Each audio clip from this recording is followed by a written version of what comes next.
Assalamualaikum warahmatullahi wabarakatuh. Alhamdulillahi rabbil alamin.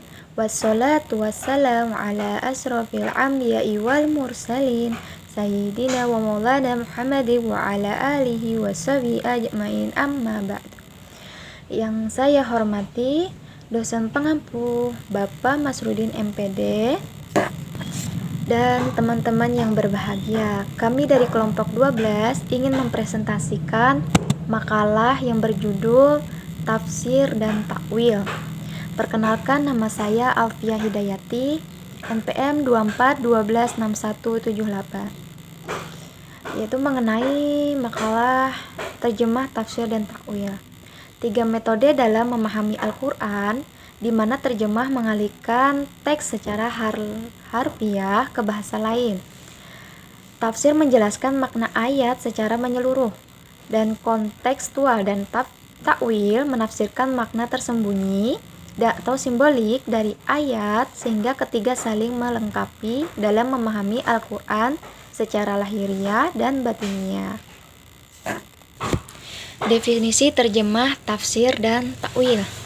Terjemah menurut bahasa adalah salinan dari suatu bahasa ke bahasa lain atau mengganti, menyalin, dan memindahkan. Ada 2 arti terjemah, yaitu terjemah maknawiyah atau tafsiriyah. Terjemah maknawiyah atau tafsiriyah yaitu menerangkan makna atau kalimat pembicaraan tanpa terikat kata-kata bahasa asal, melainkan makna dan tujuan asli. Terjemah harfiah yaitu mengalihkan lafaz satu bahasa ke dalam lafaz serupa bahasa lain. Kata tafsir berasal dari kata bahasa Arab yang berarti fasyara yufasyiru tafsiran, yang berarti memberikan keterangan atau penjelasan. Menurut istilah Hasbi al-Sidi, memaparkan pendapat para ulama. Menurut Al-Kilbi, menjelaskan Al-Quran, menerangkan maknanya dan menjelaskan dengan isyarat atau tujuan.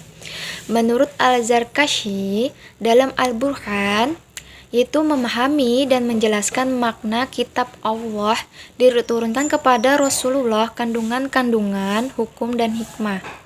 Menurut Al-Jurjalni, yaitu asalnya membuka dan melahirkan. Istilah syara menjelaskan makna ayat, urusan, kisah, dan sebab diturunkan ayat dan lafaz secara terang. Terus takwil. Takwil menurut Al-Jurjani adalah memalingkan satu lafaz dari makna lahirnya terhadap makna yang dikandungnya. Menurut ulama lain, takwil adalah mengembalikan sesuatu gayahnya, yakni menerangkan apa yang dimaksud. Dapat disimpulkan, takwil suatu usaha memahami lafaz ayat Al-Quran melalui pendekatan arti kandungan lafaz. Itu saja yang dapat saya sampaikan. Wassalamualaikum warahmatullahi wabarakatuh.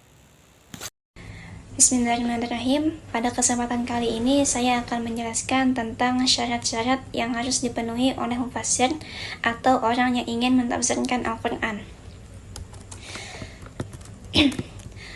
Para ulama memberikan syarat-syarat jika ingin menjadi seorang mufassir. Di antaranya, pertama, memiliki akidah yang benar, karena akidah yang benar akan memberikan efek kepada penganutnya. Yang kedua, bebas dari hawa nafsu, karena hawa nafsu akan mendorongnya kepada apa yang dianutnya. Yang ketiga, memulai menafsirkan Al-Quran dengan Al-Quran, karena ayat-ayat Al-Quran itu saling menafsirkan satu sama lain. Yang keempat, menggunakan as-sunnah atau hadis sebagai penjelas Al-Quran, karena as-sunnah adalah penjelasan yang sangat jelas bagi Al-Quran. Yang kelima, merujuk pendapat sahabat jika tidak ada penjelasan dalam sunnah, karena mereka lebih mengetahui dan memahami Al-Quran. Yang keenam, mengambil pandangan tabi'in jika tidak ditemukan dari sahabat.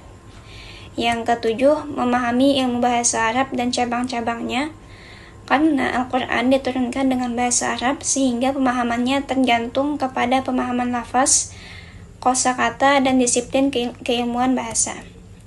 Yang kedelapan, menguasai ilmu-ilmu terkait Al-Quran, seperti ilmu qiraat, ilmu tauhid, ilmu usul fikih, dan ilmu usul tafsir. Yang kesembilan, memiliki kemampuan tarjih dan istinbat hukum, pemahaman yang mendalam sehingga seorang mufassir dapat mentarjih pendapat lainnya kepada yang lebih rajih dan mengambil istinbat sehingga sesuai dengan hukum-hukum syariat. Adapun menurut Imam As-Sayuti dalam kitabnya Al-Itqan fi Ulumil Quran, seorang mufassir harus menguasai 15 disiplin ilmu, yaitu pertama ilmu bahasa Arab untuk memahami Al-Quran yang diturunkan dalam bahasa Arab. Yang kedua ilmu nahwu untuk memahami posisi kata dalam kalimat. Yang ketiga ilmu sharaf, yaitu ilmu untuk mengenali perubahan bentuk kata dan maknanya. Yang keempat ilmu istiqaq, yaitu ilmu memahami akar kata atau asal kata. Yang kelima ilmu ma'ani, yaitu ilmu untuk memahami struktur makna kalimat.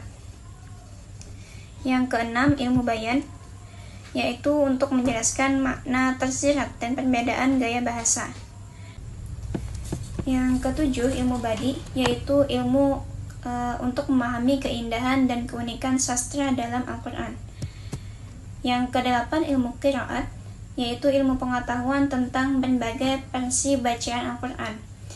Yang kesembilan ilmu usuluddin, yaitu ilmu untuk memahami akidah dan ayat-ayat yang menyangkut sifat Allah. Yang ke-10 ilmu usul fikih, yaitu ilmu untuk mengetahui kaidah istinbat hukum dan ayat. Yang ke-11 ilmu asbabun nuzul dan qasas, yaitu ilmu memahami sebab turunnya ayat dan kisah-kisah dalam Al-Quran.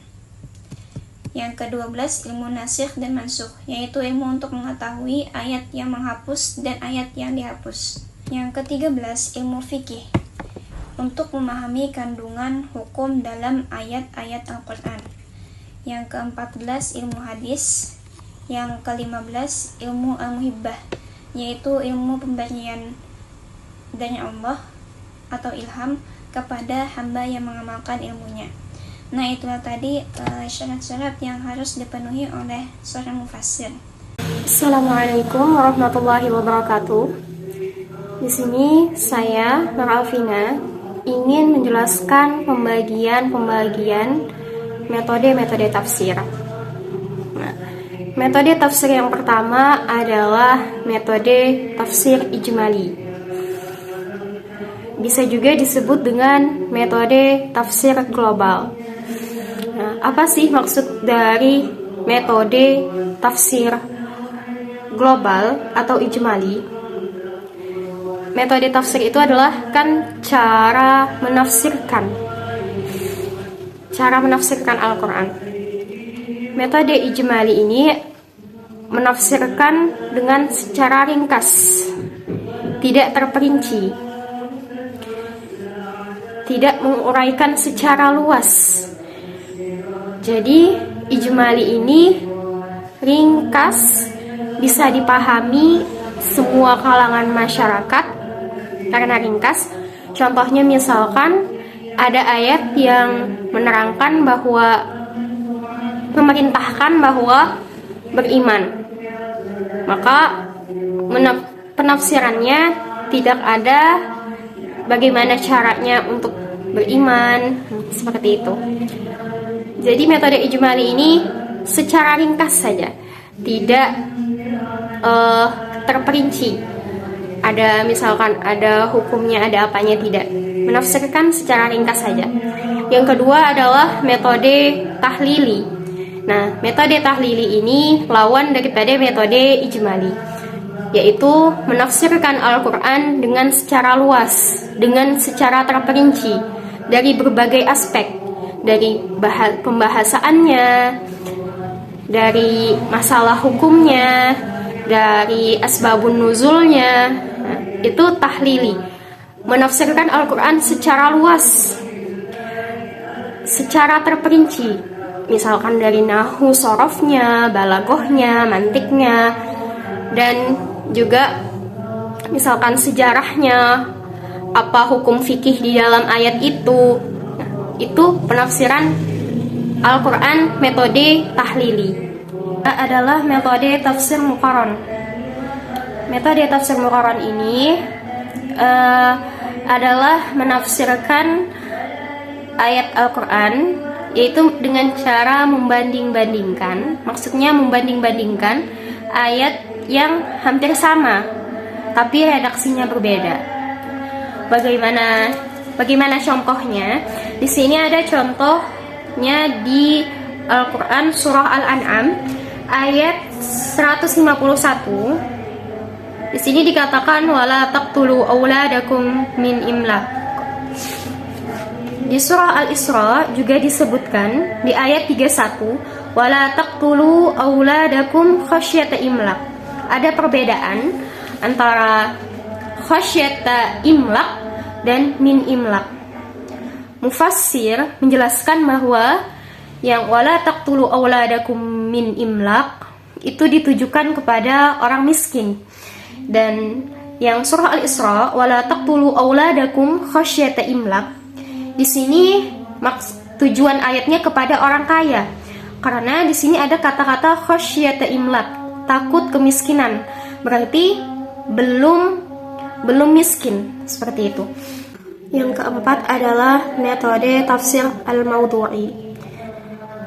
Metode tafsir al-mawdu'i ialah tafsir yang membahas tentang masalah Al-Quranul Karim yang memiliki kesatuan makna atau tujuan dengan cara menghimpun ayat-ayatnya, yang bisa juga disebut dengan metode tauhidi atau kesatuan, untuk kemudian melakukan penalaran atau analisis terhadap isi kandungannya menurut cara-cara tertentu dan berdasarkan syarat-syarat tertentu untuk menjelaskan makna-maknanya dan mengeluarkan unsur-unsurnya serta menghubung-hubungkannya antara yang satu dengan yang lain dengan korelasi yang bersifat komprehensif.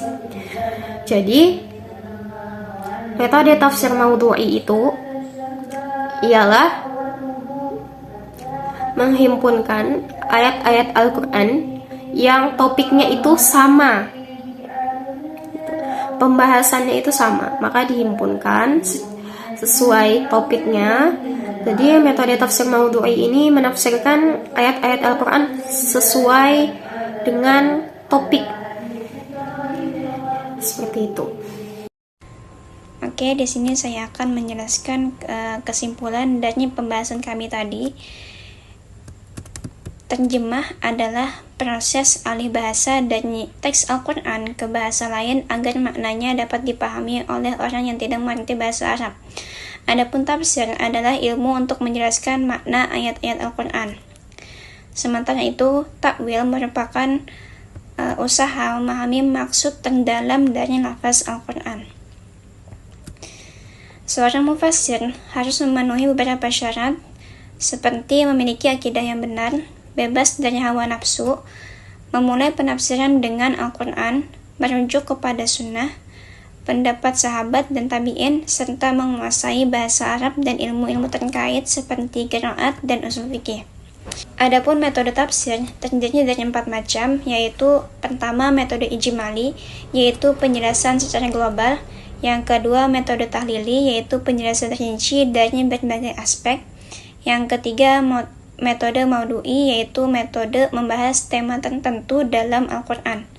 Yang keempat metode muqarron, yaitu membandingkan ayat-ayat yang serupa. Nah, itulah tadi pembahasan dari materi kami.